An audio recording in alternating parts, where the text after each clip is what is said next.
Mga guys, tingnan natin ang ating in-order na similya ng baboy galing sa Genetico. At may magse-service tayo ng ano ngayon ng AI sa ating kumparing malapit. So yun, unbox na natin. Ito, dalawang dosage to ng similya. Ang order ko nga pala dito, order ko dito ay Pitren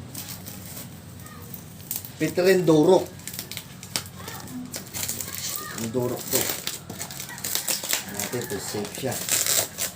Maya, isusumpit na natin ito maya na konti. Unbox ko muna. Yan, titingnan natin kung safe yung ating in-order. Ayan.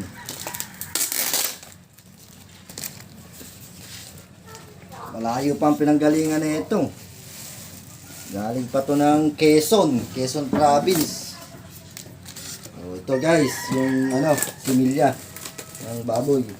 Safe naman siya dumating. May kasama na rin siyang catheter. Yan. Abangan nyo ako mamaya pag susumpit ng baboy. At sa gusto magpasumpit, alam na this. Alam na. Mga parkoy. Oh, dalawa ating catheter. Ibig sabihin, ngayong hapon, tsaka mamayang gabi, ating idadali. So, oh, safe naman siya. Kita sa Ayun, mga guys, mga kaibigan, tototo, mga pamangkin, mga kapamangkin, ayan oh. Kita natin yung ating similya ng baboy. At yan. Mamaya, abangan nyo ako pag susumpit. At baka tayo kakunta ko na dito yung Genetico.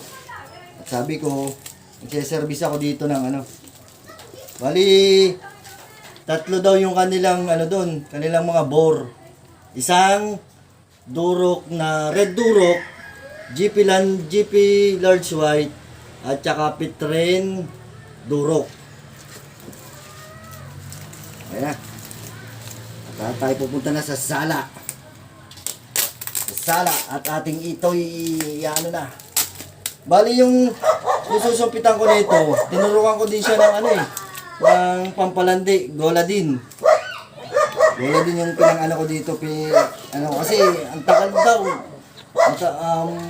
Siguro mga 8 months to 9 months na yung baboy, hindi pa rin naglalandi. Kaya yun, nirequestan ako ng tropa na i-unjikan daw ng pampalandi. So yun, subukan natin. Tayo pupunta na sala. Oh, mga babay muna, mga katoto, mga kamag-anak, pinsan, barkada,